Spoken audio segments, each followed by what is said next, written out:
Is entitled simply our Articles of Agreement and looking at what we are and what we do as ABA Baptist. One thing I want to say before we get started on this section, and I hear this a lot, and I'm not picking on our younger guys, but I'm picking on our younger guys. Let's go to the Louisiana ABA meeting. Let's go to the Arkansas ABA meeting. Those things do not exist. The American Baptist Association is a national association of missionary Baptist churches. In Arkansas, the title of our association is the State Association of Missionary Baptist Churches of Arkansas. We are not the Arkansas ABA. The American Baptist Association is not an association of associations.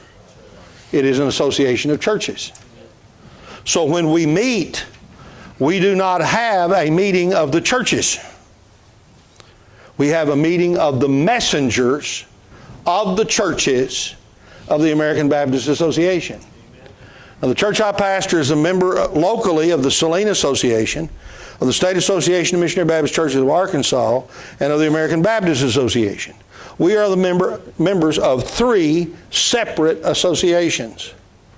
Now, our church, Spring Creek Missionary Baptist Church, in 1836 sent out the original letter for the organization of the Saline Association in Arkansas. And at that time, the boundaries of the Saline Association were from Fort Smith to Jonesboro, Jonesboro to Texarkana, and Texarkana back to Little Rock. It was the whole state. Okay? Now then, it's different. There are 58 churches in our local association, in the Saline Association. That's larger than some of our states in the American Baptist Association. Okay? But I want to make sure you understand that as we go through and look at the book and see what's here, that the associations are all local, state, and national. You can be a member of any combination of them. Several years ago, I had a student that had too many absences in one of my classes.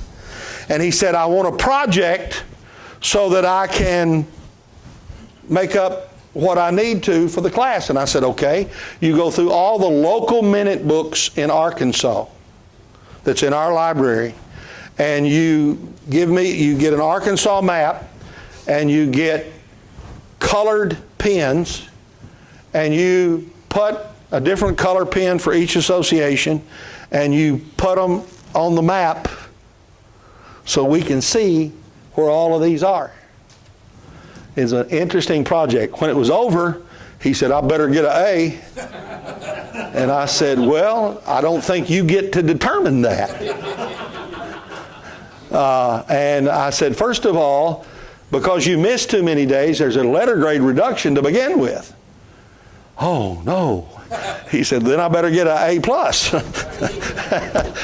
And anyway, he passed, so don't worry about that. But, you know, being an associational Baptist, we have to understand local, state, national, and the differences between them. Who's Louisiana State mission director, right, or mission treasurer? Ray Meigs, okay. We've got one in Arkansas. We got one nationally. Brother Colburn's here. We appreciate that. And, you know, I mean, but they don't cross over, okay? Another thing that I think is very important, and I ran into this when I was Executive Vice President at Missionary Baptist Seminary in Little Rock. I did that for 6 years. I was dean for 5 years before that. People would call the seminary and say, we're having trouble with our pastor. Is there something you can do about it? No. You know why? Because it's church authority. And one of the unique things about Missionary Baptist is the way we've got everything set up, is that the church, again, and I've said this last time, the church is the final authority in all this. Not the seminaries, not the association. Y'all don't ever get a call like that in Texarkana, do you? Oh, I was afraid of that. We want to vote our pastor out. What do we do? Vote him out. I mean, if that's what you want to do, somebody got to make the motion, and all that. Well, can't you do anything about it? No, I can't. I really, and by the way, I don't want to. I don't want that kind of power. One of the interesting things about Paul the Apostle when he was Saul of Tarsus is he talked the Sanhedrin into giving him the authority to kill people in Damascus. Most of you can't even talk your wife out of the checkbook. So, you've got a little problem there. And so you see the skill level in all of this. And so you don't want that kind of stuff. Now, here's the interesting thing. This little book, this is the 2023 edition of our associational minutes and everything that goes with it, except the directory is published in a different book now. If you want to know how to put this book together, see Brother Lou Allen. He does the back of the book.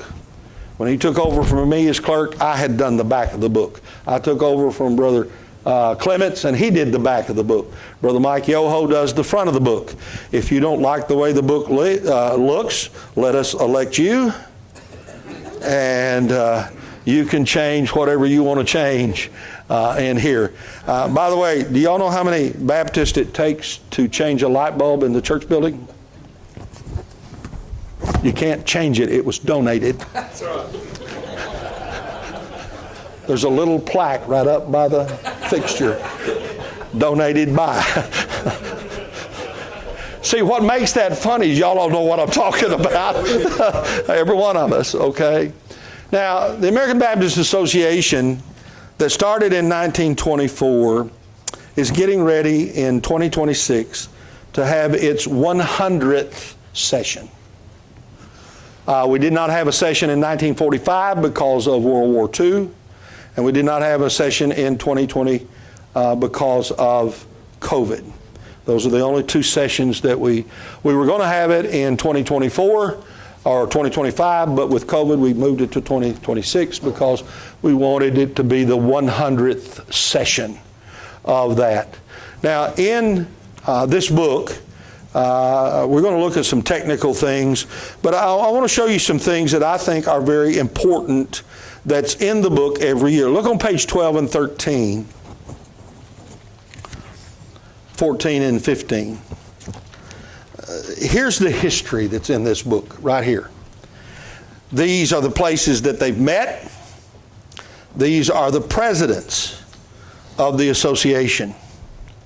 Now, what's interesting to me is that the old General Association, the officers were moderator and vice moderator.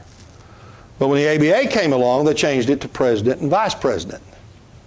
When we revamped the Articles of Agreement in 1980 and 81 and 82, there was an amendment offered to change it back to moderator. It failed.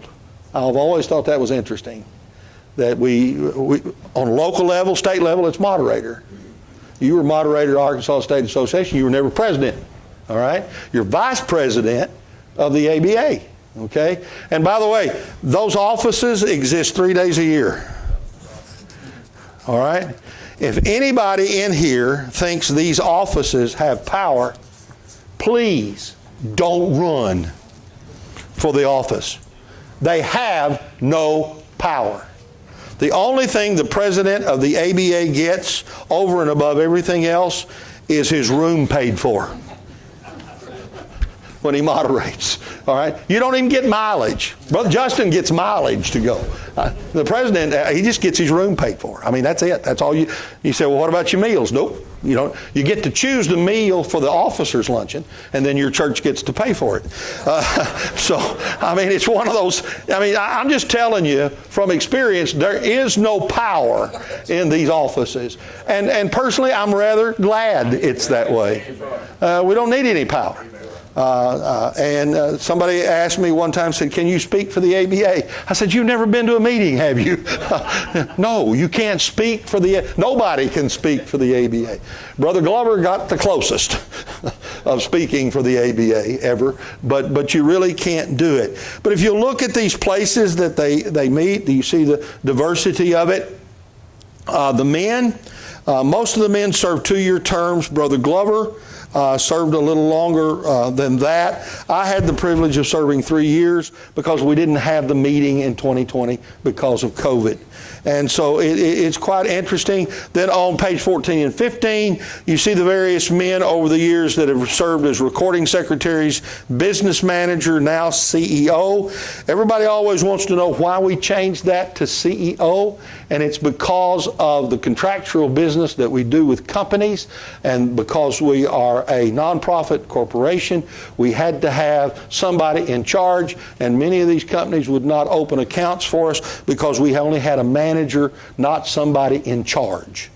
All right, the office description has not changed. The office duties have not changed. And many of you are acquainted with our present CEO, Brother James Crane, and he's doing an excellent, excellent job for us at this time. Editors-in-Chief, that's where the work is.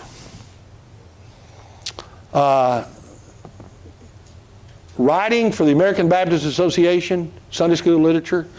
Always, Brother David Harris wrote for 22 years. And when I taught Christian writing at seminary, I always had him come in and talk about writing a Sunday school lesson. And one of my favorite questions the students was asked is, how often do you have to write a Sunday school lesson? I always loved Brother David's answer. He said, how often do you have Sunday school? If you ever get the opportunity to write for Texarkana, you write about 14 to 15 months ahead of schedule. They send you an outline. That's all they send you. A text and a brief outline, and then you get to write. If you write for the Sunday school literature, you get to write, I think it's 48 column inches, which is 8 pages, double spaced, inch margins. Okay? You say, well, that's not that hard. Try it. I wrote for the commentary for 16 years. I just did the word studies. Okay? About 6-7 sentences for each word. And let me tell you, it is a relentless mistress. It has to be done on time. They want it there when it's due. All right? And then if you don't get it there when it's due, they have various and sundry names for you that will remain unannounced. Okay? But I mean, it's a privilege. It's an honor. You say, well, surely you got rich.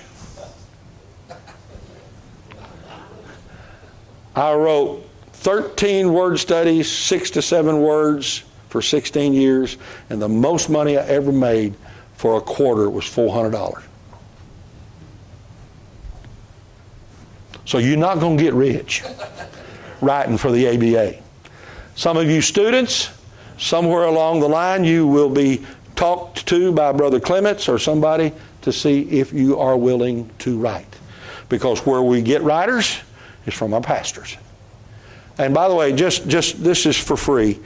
If you want to know why there's not very many missionary Baptist authors and books out there, is most of our pastors don't have time to write a commentary.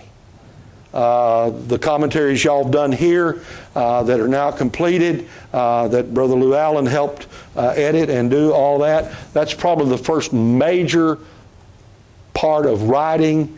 And for those of you that were involved in that, you know how probably difficult it was to get them all in and get the manuscripts in on time. I'm glad we've got those. But here's the interesting thing about Missionary Baptist and books. Pastors usually don't read much. Shame on you. You need to read 20 to 35 books a year, by the way. You say, well, when am I going to do that if I'm reading my Bible all the time? Quit playing golf. Okay? And when you go fishing, when they're not biting, have a book there beside you. Okay? Now, here's the interesting thing to me. The reason most of us don't write books and try to sell them, there are 1,500 churches in the ABA, so that's a 1,500 person market. 500 of them don't read. So now you're down to 1,000. The other another 200 went to school with you. They can't write a book. I sat in class with them. So now you're down to 800. Okay? All right? So now you've got 100 friends. They want one for free. So now you're down to 700. All right? And of that 700, 500 of them say, I already got a commentary on that book.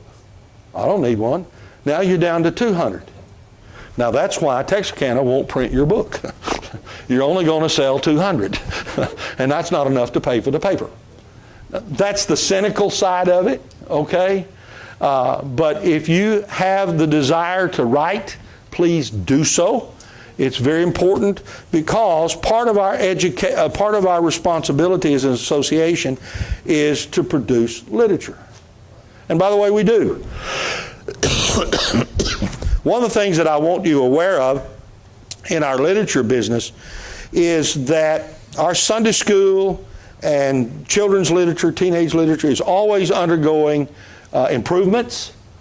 We make it as reasonable as possible. I think our adult Sunday school quarterly, the regular size, I think, is up to almost $3. Anybody ever buy a Sunday school book from Lifeway? It's right at $8. If you buy one from David C. Cook, it's right at $8. Okay? If you buy a Standard Publishing Sunday school book, it's close to the same price. Ladies and gentlemen, we have the best quality literature for the price that's out there.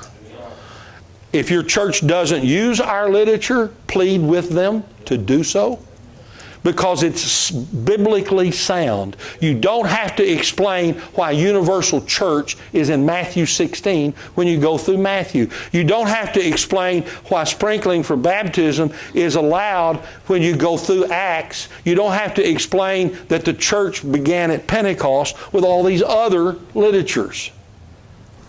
ABA literature won't have that.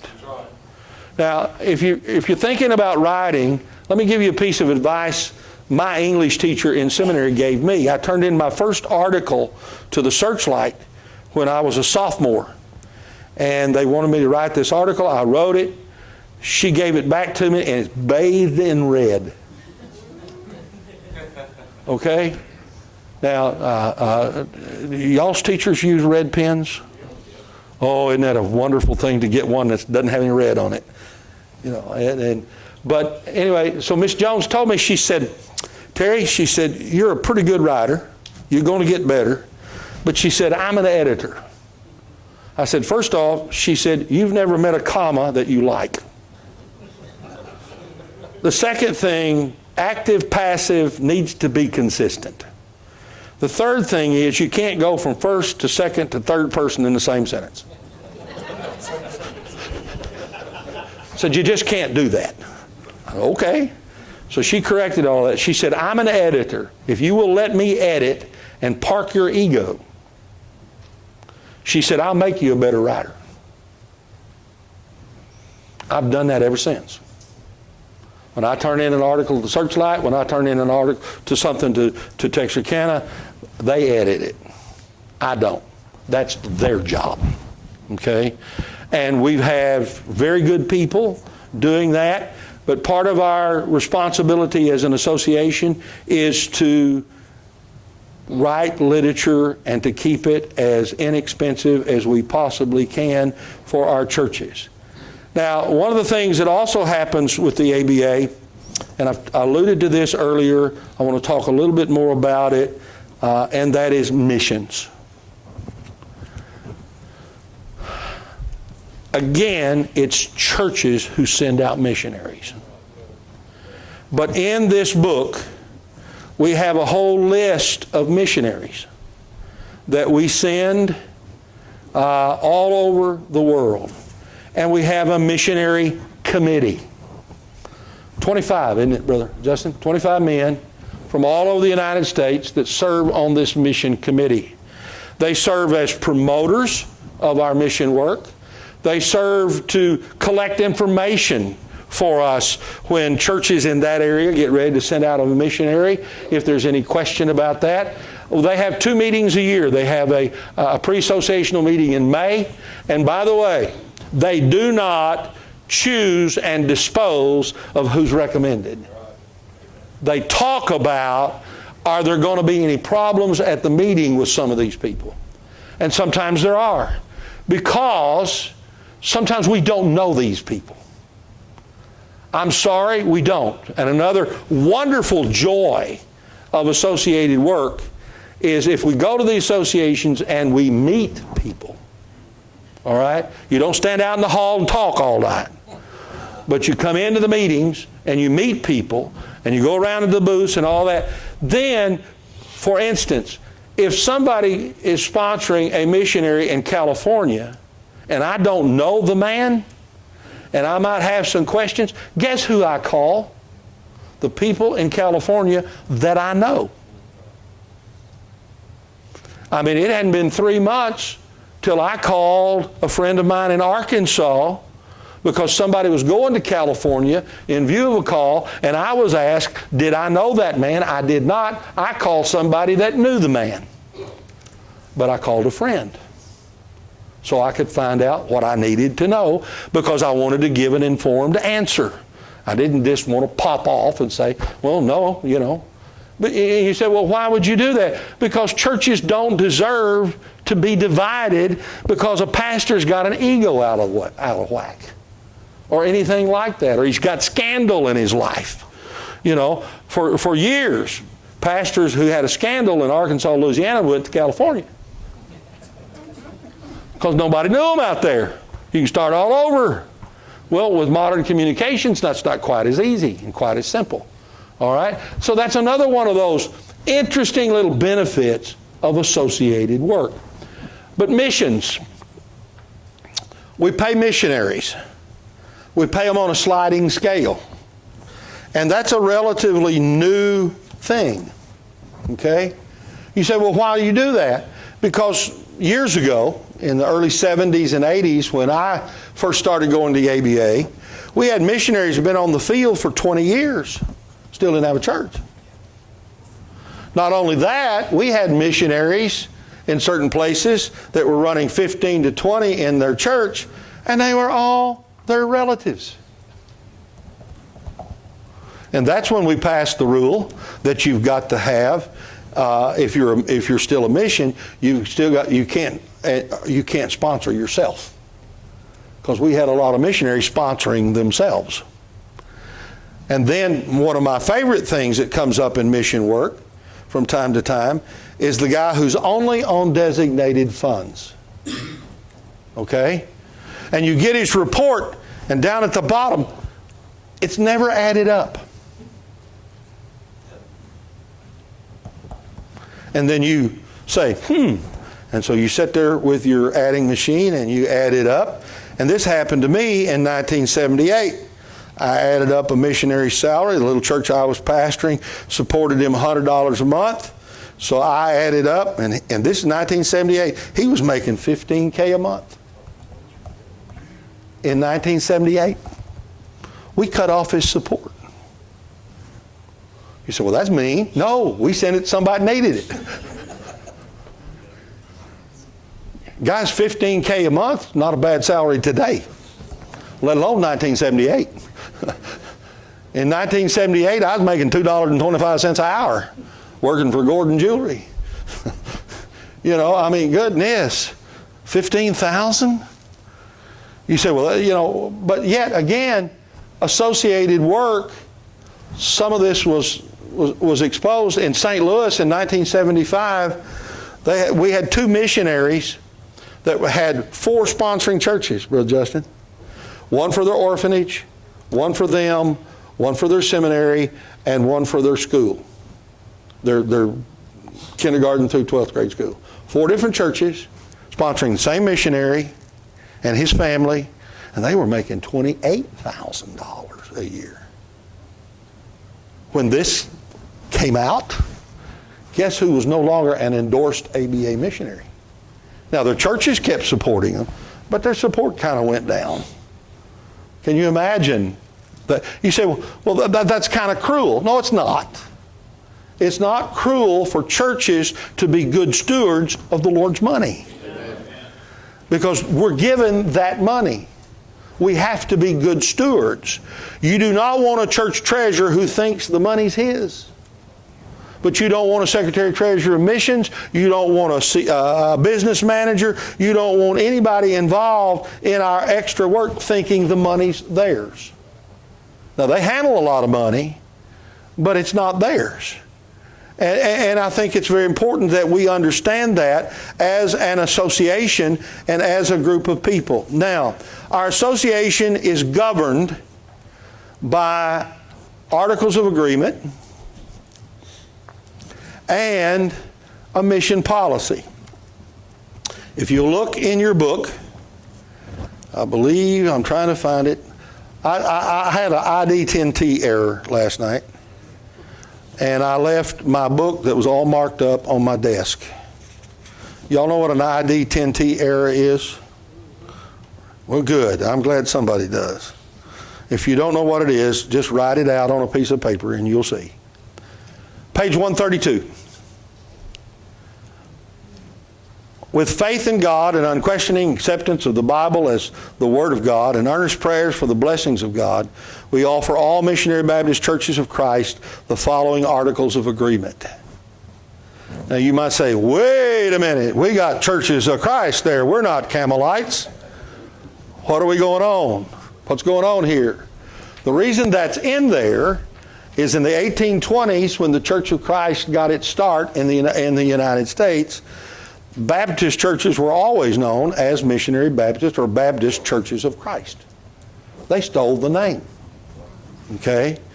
And you say, well, why do you call them Campbellites? Because Thomas and Alexander Campbell started them.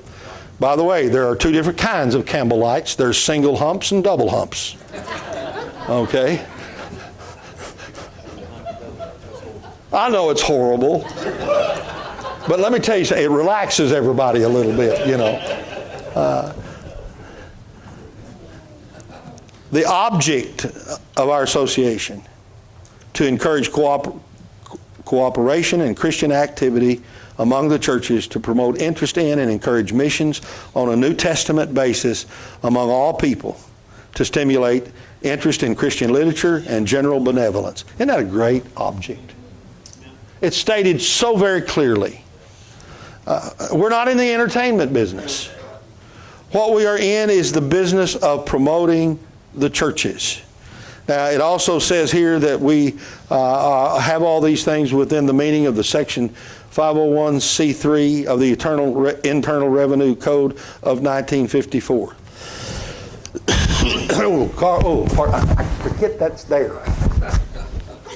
See, I wear mine up here, but I forget that's there. I'm sorry. Now look, Internal Revenue.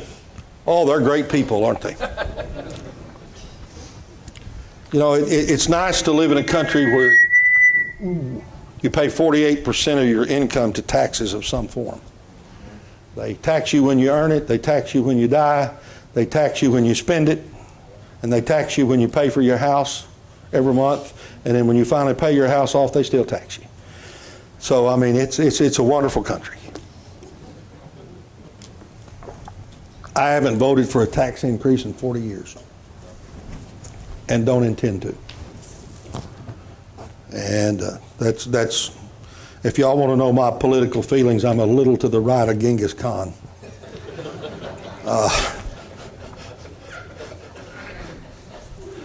Now, one of the things that I fear as a pastor that's going to happen in this country in the near future, many of you will probably see it, is churches will lose their tax-exempt status. It is the last bastion of tax base that's available to the Internal Revenue and to the government. Okay? You say, well, how will they do it? They'll tell you your offerings will no longer be deductible. All right? Ladies and gentlemen, this is one of the reasons that we need to make sure that we teach our people that we give to the Lord. You don't give to the church. You give to the Lord. Amen. And in giving to the Lord, you give to the local church that you're a member of. And by the way, this is just for fun. If you're only giving 10%, you're cheating God. Amen. Read 2 Corinthians 8 and 9. You're supposed to grow in your giving. And by the way, if you've got a man and a wife in your church and they got 6 kids, they're not supposed to, and they make $50,000 a year, and then you've got a man and a wife and no children, and they make $50,000 a year, the one with the 6 kids don't have to give as much as the ones with no kids. You say, how do you know that? 2 Corinthians 8 and 9. If you don't take care of your family, you're worse than an infidel. Okay? You say, well, God expects 10%. Find that in the Bible for me. Amen. You say, well, a tithe. You know who got the tithe in the Old Testament? The Levites. I am the closest thing Spring Creek's got to a Levite. And I will assure you I don't get it all. All right? And I don't want it all. Okay? That's another part of it. But I want you to understand that giving, that they're going to come for the money. Prepare your people that that's going to happen, okay, so that they will know. We have this tax exemption, and I'm glad that we have it. Now, notice the nature. I love this. The nature is the association is the joint cooperation of the churches composing it. Not of the pastors, but of the churches. All right? The difference in us and the Independent Baptist is the Independent Baptist is an association of pastors. We are an association of churches. And it's different, okay? Look at the membership. Now this comes in to be a very important part of our articles. It's composed of regular missionary Baptist churches. The annual or called sessions of the association shall be held by messengers elected by the churches composing said association. So let me have a little fun right here. We have all this wonderful technology today. Will we ever have a virtual meeting of the association? If we do the churches get 3 messengers or 1? Or will they have to have 3 messengers logged in? You say, well, we don't have any rules for that. That's correct. And so for all of you that are just getting started in our associational work, y'all probably need to sit in there in that fellowship hall and debate that. All right? Because I think, personally, I think it's coming. We talked about it in the COVID year. We talked about having a virtual association. Now, in the mission committee that meets on the first day at the ABA, church gets 1 messenger. But in the general sessions, each church gets 3. Well, what happens if you only have 1 person showing up? Can you have the other 2 vote virtually? We have nothing in here that controls that. I think it's something to start thinking about. You say, well, you're an old dinosaur. Why would you think that? Because I have children that aren't.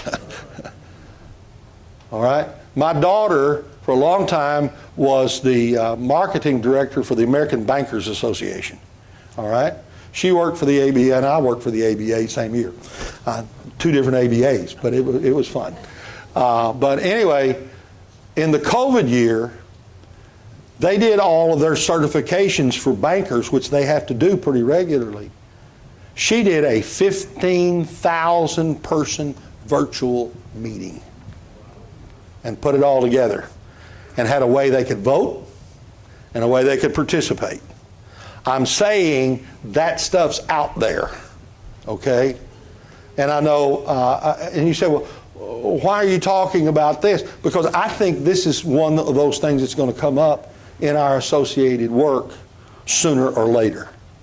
And if you've given it some thought, and you've thought about it, and you've worked through it, then everything is going to be a little easier to function that way than to just bring it up cold turkey.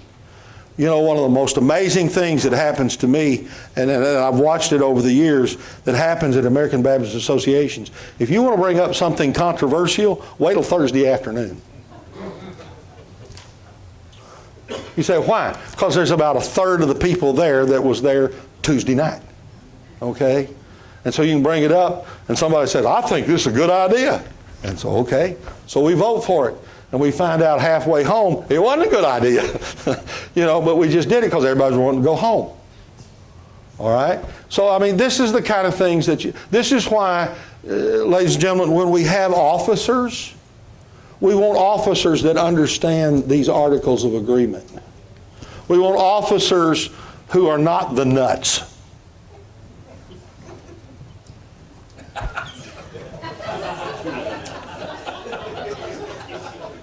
I disagree, Brother Mike. He does real good. Mike and I have served through too many things, you know. But I'm serious about that. You do not want the people in charge who think the association has power. You do not want the people in charge who don't believe the Bible. You do not want people in charge who want to do really radical things. You say, well, are you just content to stay in the center? No, I'm content to do what's right. That's what we're after. Some things we change, but they're really hard to change sometimes. But sometimes that's good that it's hard to change, because it keeps you from making mistakes that hurt. And that's not what you want to do. One of the things that I've said for years is that missionary Baptist people tend to be people who make the mistake on the side of grace. We just don't kick somebody off the first time we hear something. We try to find out. We try to be patient. We try to be biblical with all of that. And I think that's very important. Freedom and limits. We believe in freedom of speech. And if you don't believe that, they'll remind you of it when you're moderating. That we have freedom of speech in all of this.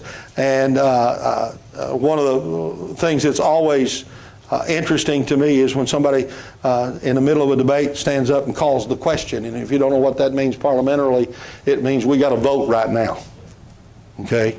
Y'all teach a parliamentary law class here? Not a full class in it. Oh, not a full class in it, okay. But enough that they know what to do, Well, hopefully. they're taught what to do. Oh, they're taught, okay. I don't know whether or not they actually don't blame us. Believe me, I never blame a teacher. Because I've had them in class too. Hadn't I, Zach? Now, here's the powers of the association are all listed here. The officers, what they can do, and how they can be elected. All right? You have recording secretaries, which I always find it interesting that we refer to them as clerks, but they're really, the technical name is recording secretary. All right? Now, the election of officers held on the last day, and they hold their office until someone else is elected in their place. That's the reason the COVID year we did not have to have a special election for anyone. Rules about voting. I happen to serve now as one of the parliamentarians, and that's always an interesting thing. We also have something in section 6 called referring it to the churches. And when we refer a question to the churches, and we just finished that in Orlando a couple of years ago, when we do that, the churches have to send the ballot, have to vote in their business meeting, send the ballot back in, mark on the envelope church vote, then they're counted, and they become a part of the permanent record. And when you do, usually when you do this, you have to have 2/3. Okay? And 2/3 is a whole lot different than a majority. And a majority is different than a plurality. Okay? If you got 5 candidates running, and you got 100 votes, and the largest number of votes is 20 or 21, that's not a majority. That's a plurality. And you have to pay attention to that when you're doing all this. And then when somebody moves the previous question, that means you have to vote immediately. Number one, you can't debate that. You just vote. And they always want to debate that.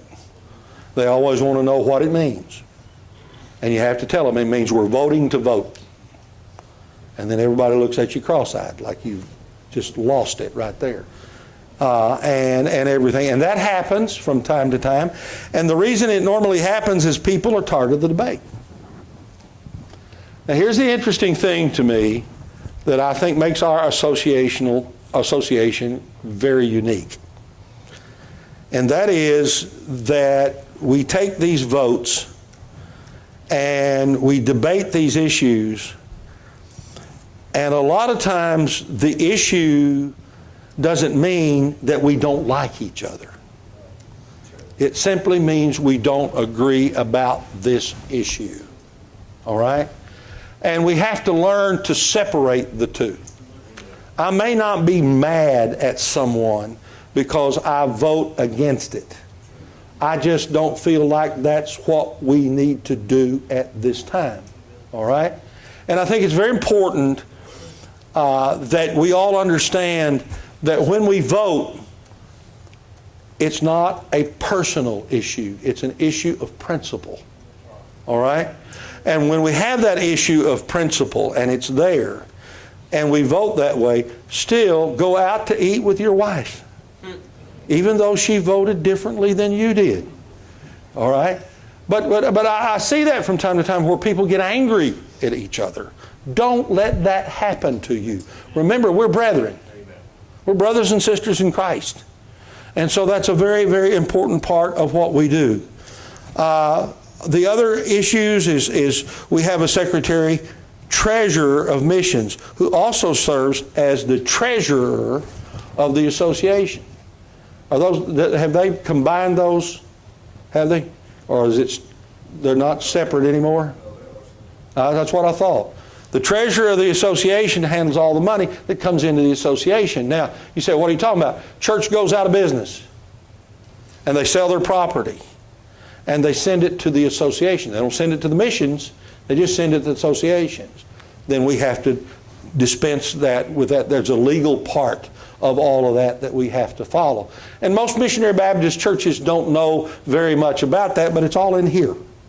And it's one of the things that I think is very important on handling the funds. And by the way, if you send money to Texarkana for the missionary committee expenses, that's where it goes. If you send that money to the History and Archives Committee expenses, that's where the money goes. All right? We don't mix the pots.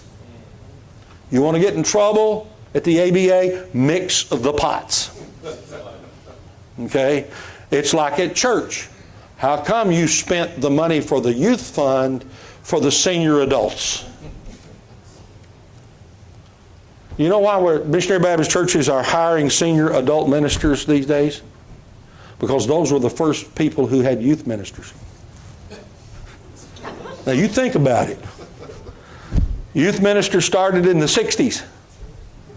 Think about how old those teenagers are now. Y'all think I'm making this stuff up. I'm really not. I mean, I think it's hilarious.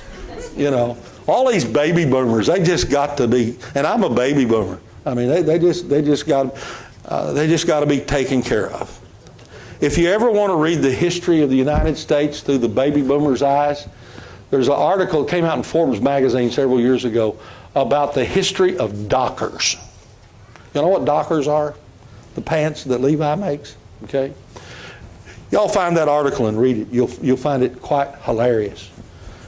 The dockers came out classic front only, you know, slim. Well, as the baby boomers began to age, guess what? We went to loose fit.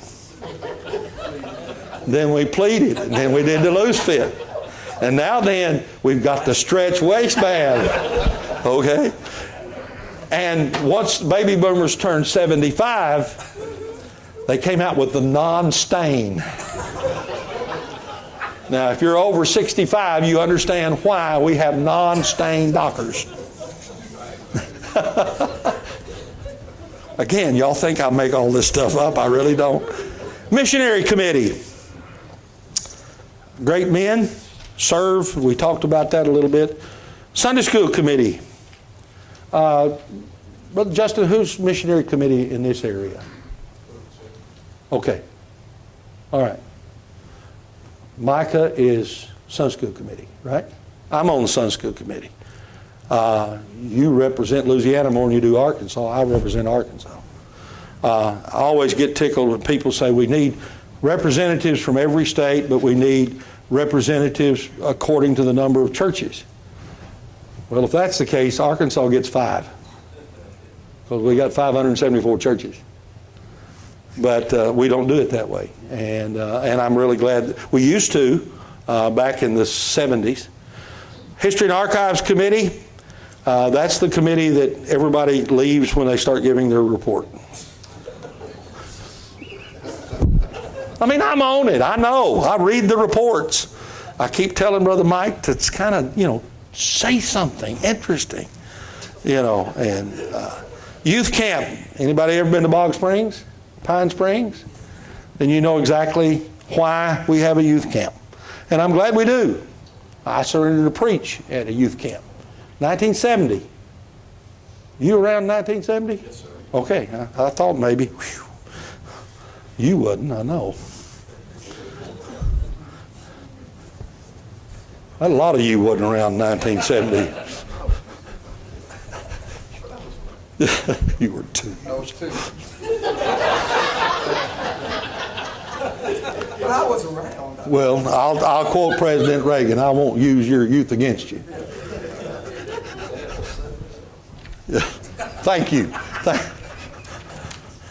All right. Our meeting, dissolution, how we can actually go out of business. How to make an amendment. All of you need to read that. All right? That's a very important thing. And the reason that it is sometimes somebody just wants to make an amendment in the middle of everything. You can't amend the Articles of Agreement in the middle of everything. All right? There's a procedure for all of that. Our doctrinal statement, 23 different things. When I started in the ABA, we had 13. We expanded what we believe, evidently. We believed it all before, we just didn't have it all written down.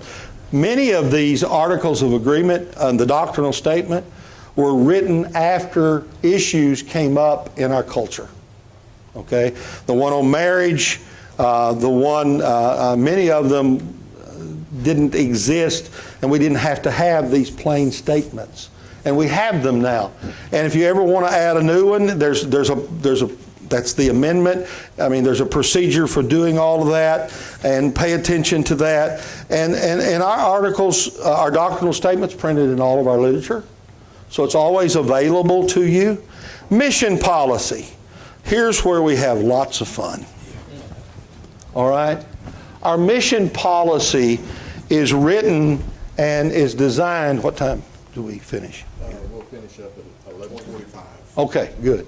Our mission policy is written to help our churches find greater support for their missionaries.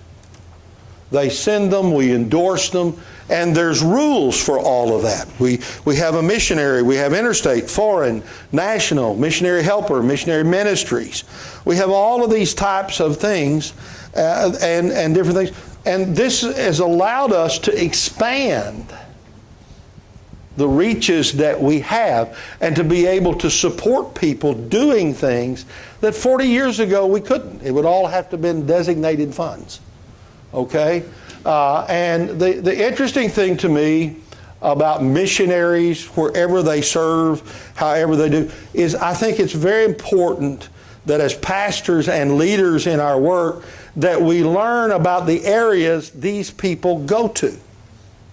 For instance, Arkansas. It costs a whole lot more to live in Little Rock than it does in Poughkeepsie. Okay? Louisiana. It costs more to live in New Orleans than it does here. So please understand, if a missionary going to New Orleans wants a little more money than a missionary going here, then we ought to be amenable to that. All right? The same thing, somebody goes to Connecticut. You know, one of the things that I always get tickled at associational meetings is in the mission message preacher always says something, we need to go where the people are. Where are you going? Route 3, Poughkeepsie, Arkansas. Why aren't you going to Manhattan? Anybody want to go to San Francisco? I guarantee you Haight-Ashbury needs some missionaries. How about right outside of Dearborn, Michigan, where the population is 80% Muslim? Nobody wants to go there. I've always wanted to go to St. Louis. I wanted to be chaplain for the Cardinals. I always thought that'd be a great mission field. Now, I'd have to learn to speak Spanish, but you know.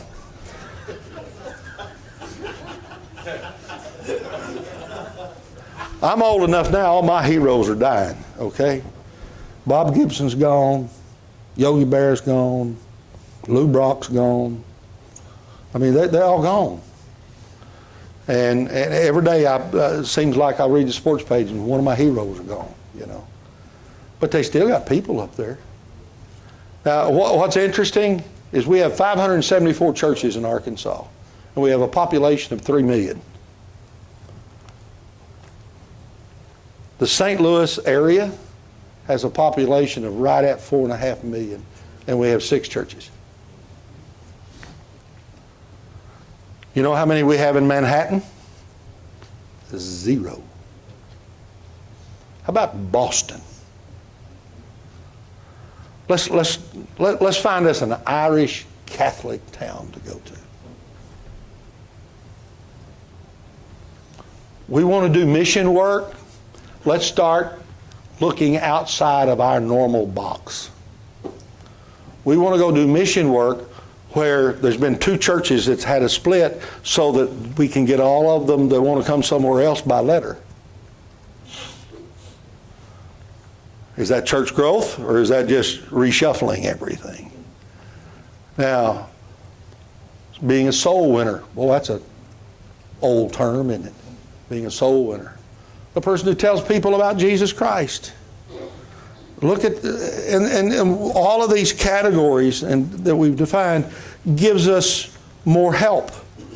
We have men who, Philippine mission development, interstate mission development, things like that they raise money to help missionaries. Well, it's hard to be against that. All right? And it gives us all these wonderful things. Policies. Oh, you got to love policies. We have all these policies. One of the most interesting policies we have is found on the bottom of page 141. Any messenger may call for a separate vote on any recommended missionary helper, or mission ministry. I love this. It would be advisable to consult first with the sending church. You got to think. You know, let's actually be Christian about this and talk to the people involved. It would simplify lots of things, wouldn't it? Now, but that's one of our policies. You say, well, what do you mean separate vote? That means that they can stand up there anytime and call for a separate vote on that person, and it's done. Now, if it's your brother-in-law that you don't like, you might want to be careful. The interesting thing about Missionary Baptist world is we're all kin to one another. Or we went to seminary with them. Or we pastored in the same local association with them. Be careful.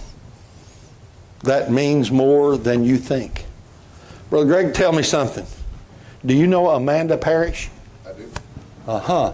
But she was not Amanda Parrish. Well, they got me confined between the speakers. She was Amanda Johnson, Amanda Johnson. How'd y'all know one another?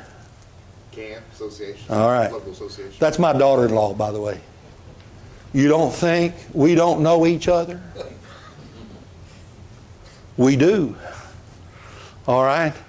I have some church members in my church right now at Spring Creek that went to Liberty in Shreveport under Brother Joe Brown. I keep telling them that y'all don't walk on water down here. But you can't hardly convince them of that. All right? You know, it's just, see, our churches are all interconnected. All right? I pick on Micah a lot, but Micah's grandparents befriended me so many times it's not even funny. Barry and I have known each other. I've known his aunt, Debbie Hinkle. I've known her most of her life. We're all interconnected. All right? Don't forget that when you go to the association. You better find out who's connected with each other. All right? You say, why? Because you're going to find out you need each other. Part of being an associational Baptist is that we need each other. Now, policies concerning all of these, policies concerning the recommending church, 60 days. Brand that in your brain, pastors. If you're going to sponsor a missionary, get the report in, get the request in 60 days prior. Not 58, not 21, 60. You'll make that man's job much simpler if you do it 60 days. What's the limit in Louisiana for a missionary to be recommended? Is it 30 days? That's what it is in Arkansas. Or are y'all 60 days? I don't think we technically actually have one, do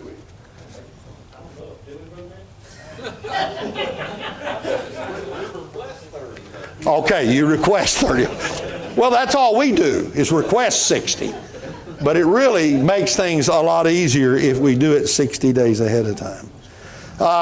Secretary Treasurer Missions, we've had many good ones over the years, and I think we've got a really, really good one right now. And I am thankful for him.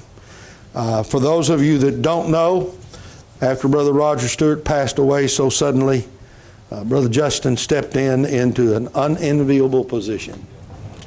And he did it, and he did it well, and he did it out of the generosity of his heart. Those are called servants, by the way. And when you find one, you give thanks to God for him. All right. The salaries, section 7, that gives you the breakdown of when we began to reduce the salaries, time on the mission field, leave, revivals, all that good stuff.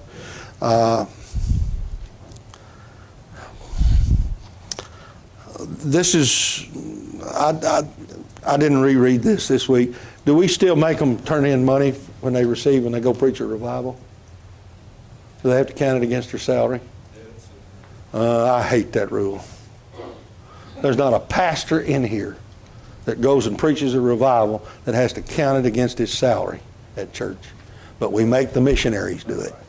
And that's just absolutely, irrevocably wrong. And there's my sentiments. All right. Amendments to the missionary policy, section 6. It's all there. One of the interesting things that I think is very important about this little book is that you have it every year. You need to read it every year before you go to the meetings on the Articles of Agreement and the amendments and things like that. You say, why? So you won't make a fool out of yourself. And let me assure you of one thing. You ever stand up to speak at the ABA and you make a fool out of yourself, they will remember it. Okay? They will. So you've got 2 ears and 1 mouth. So listen twice as much as you talk. And the only reason any of us need to talk at the ABA is if something really matters. And if it's been said 4 times, you don't have to say it again. All right? You just don't have to. And that's what prolongs debate. And here's the interesting thing. Most of the time, the debates are over missionaries. Occasionally, it's over policies. And usually, after about 20 minutes, everybody in the room is tired of the debate. And there's very little else to be said by then. So be courteous and vote. But vote. I think that's a very important thing about our work. This is how we function. It's not perfect by any stretch of the imagination, but it's the best we've got. I think it's the best way to do it, by associating together freely, by enjoying the fellowship that we have one with another. Every year at the ABA, we have a section called booths. If you have children or grandchildren, let them get a plastic sack and they'll have enough pens for 2 years. Okay? And all the other giveaways, and they'll have more peppermints than they can eat in a month. But that's okay. We do that because we want to promote our work. All of our missionaries, our schools, our various ministries, they have these booths and they promote their work. You'd be surprised how many people you get to meet from all over the world. One of the fascinating things to me about the American Baptist Association is when the sun crosses the international date line on Sunday morning until it comes back to crossing it again to start Monday morning. The gospel of Jesus Christ is being preached on every continent by churches associated with the American Baptist Association. Ladies and gentlemen, think about that. We are a very small association, but we have a very powerful message that needs to go to the world we live in. Not just our neighbor next door, but the guys in the Solomon Islands, the Philippines, India. I went to school with a missionary from India. All right? I went to school with a missionary from Japan, 2 from Mexico, 1 from the Philippines. We're friends. We've been friends for 50 years. It's an amazing thing that our fellowship allows us to do, to meet people. And by the way, what's interesting, Michio Kawahara gets up every week in Japan and preaches the same gospel I do. All right? I've got a missionary friend in Kenya. Preaches the same gospel I do. Romania.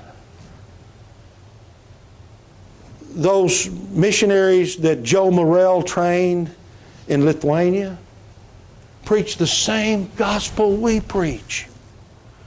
And the only reason they're there is the associated work of missionary Baptist churches who sent Joe Morel as a church-sponsored missionary over there.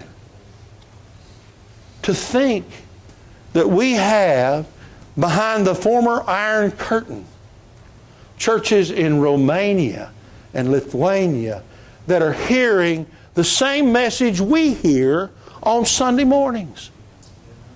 You don't think that doesn't have an impact in our world? Brother Joe, every year for the last 5 years, has nominated his friend from Lithuania to preach. Brother Justin, I have not learned to spell that man's name yet. Okay? Brother Joe knows how to spell it, but I don't. But my point is this. That happens because we are all participating in the American Baptist Association on a national level. Questions, comments, fusses, complaints? Yes, sir. That does not go against their salary. It does not go. Okay, thank you. I'm glad we changed it. That would be the shame of an internet association. We miss out on all that. I agree. I agree. But yet at the same time, I can see it coming. I really can. It's that way. Well, yeah, you can do business that way to a certain degree. There are times you just need to have face-to-face. You know, the whole time during COVID, in March and February and March of that year, we did not meet at Spring Creek Baptist Church. And by the way, I'll never make that mistake again. But, you know, I went every Sunday morning and preached to an empty auditorium. My sound guy and my music director were there, and they fussed at me from time to time. They said, "You've preached a 30-minute sermon and there's two of us here. Surely you can shorten it and not give us the whole load." And I told them, I said, "Well, all I can tell you is go in your office, because I'm preaching to who's watching on Facebook and things like that." But that's a totally different animal. For 10 years, in one of the churches I pastored, I had a daily 15-minute, 5-day-a-week radio broadcast. And I did it from my office, had a remote hookup. 15 minutes of dead air, 5 times a week, gentlemen, is a complete sermon outline every day. I chose, the first book to go through was Muslims. That's 150 days. You know, there's 21 days a month that you get to preach on the radio, times 12. You get through the Psalms in a hurry. Okay? All right. But my point is, that's not like preaching to people. But teaching in a seminary, virtually, is the same thing. I teach a class on Tuesday nights on the Pentateuch. I have a student in Japan. Now grab a hold of this. This is ABA work, okay? He is a Filipino missionary in Japan, taking an English Pentateuch course. And when we go to talking Hebrew, he's as confused as a termite in a yo-yo. Okay? It's just something to see. Now, here's where we are. Second part of the history of the ABA from about 1935 forward is in the next section. And then the last session is why all of this matters.